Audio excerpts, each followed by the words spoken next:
Halo, selamat pagi pemirsa, apa kabar Anda di hari ini? Senang sekali kami dapat kembali menjumpai Anda dalam Berita Papua pagi ini. Bersama saya Cynthia Delima, sejumlah informasi penting dan menarik telah berhasil dihimpun tim redaksi dan akan kami hadirkan untuk Anda. Berikut 3 di antaranya.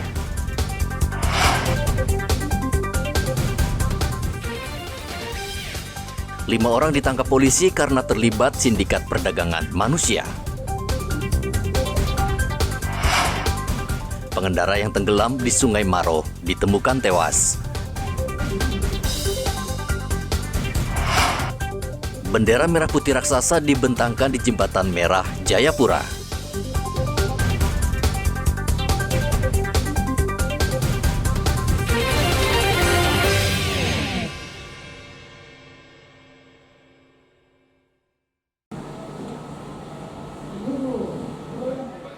Direktorat Reserse Kriminal Umum Polda Papua membongkar sindikat perdagangan orang atau TPPO dengan meringkus 5 orang tersangka.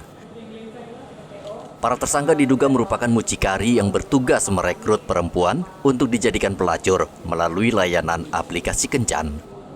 Kasus perdagangan orang terungkap berkat laporan masyarakat yang kemudian ditindaklanjuti penyelidikan. Berawal dari tim Opsnal Ditreskrimum mendapatkan informasi dari masyarakat, kemudian tim Opsnal melaksanakan lidik dan akhirnya menemukan di beberapa hotel dan penginapan di Kota Jayapura bahwa telah terjadi tindak pidana perdagangan orang. Saat ini untuk pengungkapan kasus, saat ini prosesnya telah tahap 1 untuk 1 LP dan untuk 2 LP lainnya sedang persiapan untuk tahap 1 kejaksaan. Sebagai informasi bahwa di wilayah hukum Polda Papua saat ini sudah menangani 8 LP TPPO, yaitu 3 LP di Direktorat, kemudian 2 LP di Polres Jayapura Kota, 2 LP di Polres Jayapura, dan 1 LP di Polres Merauke. Untuk tindak pidana TPPO sendiri kami persangkakan dengan pasal 2 ayat 1 dan ayat 2 Undang-Undang Republik Indonesia nomor 21 tahun 2007 JO pasal 55 KUH pidana atau pasal 296 KUH pidana. Pasal 2 ayat 1 dan ayat 2 Undang-Undang Republik Indonesia nomor 21 tahun 2007 tentang pemberantasan tindak pidana perdagangan orang. Ancaman hukuman paling singkat 3 tahun dan paling lama 15 tahun dan pidana. Salah satu tersangka bertugas mempertemukan korban dengan pemesan melalui aplikasi WhatsApp. Setelah sepakat, tersangka kemudian membawa korban ke pemesan di sebuah hotel di Jayapura dan atas jasanya tersangka mendapat imbalan uang. Kelima tersangka diancam hukuman 15 tahun penjara karena melanggar Undang-Undang Nomor 21 Tahun 2007 tentang tindak pidana perdagangan orang. Dari Kota Jayapura, Papua, Hendra melaporkan.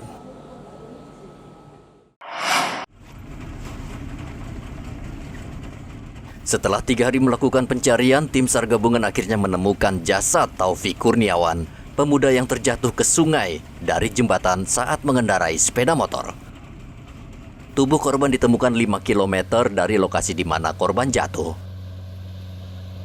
Tim bersama keluarga korban tidak putus asa untuk terus menelusuri sungai dan akhirnya Taufik ditemukan Selasa pukul 6 pagi di sekitar Kampung Sarapo. Tubuh korban ditemukan tersangkut di pohon bakau yang banyak tumbuh di pinggir sungai. Tim SAR gabungan melakukan operasi pencarian sesuai rencana operasi dengan membagi seru sebanyak 2 seru dengan metode pengamatan secara visual. Pada pukul 06.15 waktu Indonesia Timur, korban atas nama Taufik Kurniawan berhasil ditemukan oleh tim SAR gabungan dalam keadaan meninggal dunia dengan jarak 7,71 km dari lokasi kejadian. Selanjutnya, korban dievakuasi ke Rumah Sakit Umum daerah Kabupaten Merauke. Operasi SAR dinyatakan selesai dan ditutup. Jasad korban langsung dibawa ke ruang jenazah RSUD Merauke untuk dibersihkan lalu diserahkan kepada keluarga. Taufik Kurniawan terjatuh di Jembatan Maro pada Minggu pagi pukul 3 dini hari.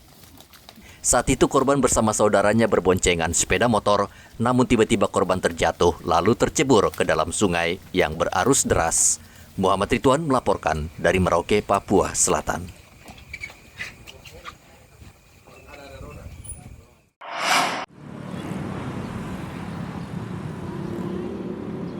Sekelompok masyarakat yang tergabung dalam peduli lingkungan berunjuk rasa di Pengadilan Tata Usaha Negara Jayapura. Mereka menuntut penegak hukum mencabut semua izin usaha sawit di tanah adat suku Auyu di Kabupaten Bovendigul. Mereka menolak lahan adat mereka berubah menjadi lahan kelapa sawit. Tasya Manong, perwakilan masyarakat Auyu, mengatakan hutan adat Margaworo telah dirampas sepihak oleh pemerintah dan diserahkan kepada perusahaan kelapa sawit. Mereka sudah mengajukan gugatan ke PT UN agar lahan mereka dikembalikan. Peduli hutan hak masyarakat adat yang berjuang bersama dengan masyarakat adat Auyu. Saat ini gerakan yang sudah saya lakukan bersama dengan teman-teman pemuda adat Papua yang berada di kota Jayapura sini melakukan aksi kampanye, lalu melakukan dukungan foto dan video, lalu memenuhi PT UN sebagai bentuk dukungan kami dari pemuda masyarakat adat yang ada di sini. Harapan kami untuk khususnya kami pemuda dari Sorong sampai Merauke bersatu dan kekuatan tenaga untuk memperjuangkan hak-hak kita sebagai anak asli. Masyarakat suku Auyu dari Bovendigul menggugat Dinas Penanaman Modal dan Pelayanan Terpadu Satu Pintu Papua ke PT UN karena mengeluarkan izin lingkungan hidup kepada salah satu perusahaan swasta untuk menggarap lahan sawit. Margaworo juga menyatakan tidak pernah dilibatkan dalam pembuatan dokumen analisis mengenai dampak lingkungan atau AMDAL. Afi Tindarto melaporkan dari kota Jayapura, Papua.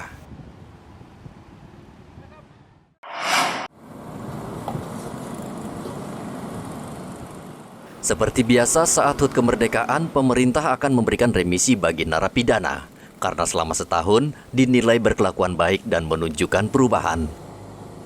Namun kebijakan remisi ini tidak berlaku bagi 13 narapidana penghuni lapas Merauke karena mereka tidak diajukan mendapatkan remisi pada peringatan Hari Kemerdekaan tahun ini.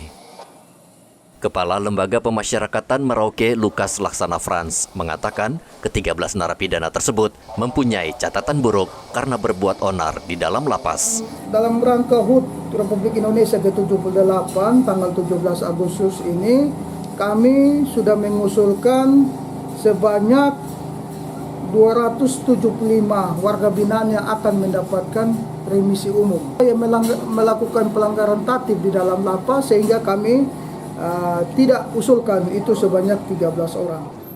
Ke-13 narapidana tersebut terlibat dalam kasus pembunuhan, narkoba, dan kekerasan terhadap anak di bawah umur. Saat ini lapas Merauke dihuni 422 narapidana. 275 diantaranya diusulkan mendapatkan remisi dalam rangka HUT RI. Muhammad Ridwan melaporkan dari Merauke, Papua Selatan.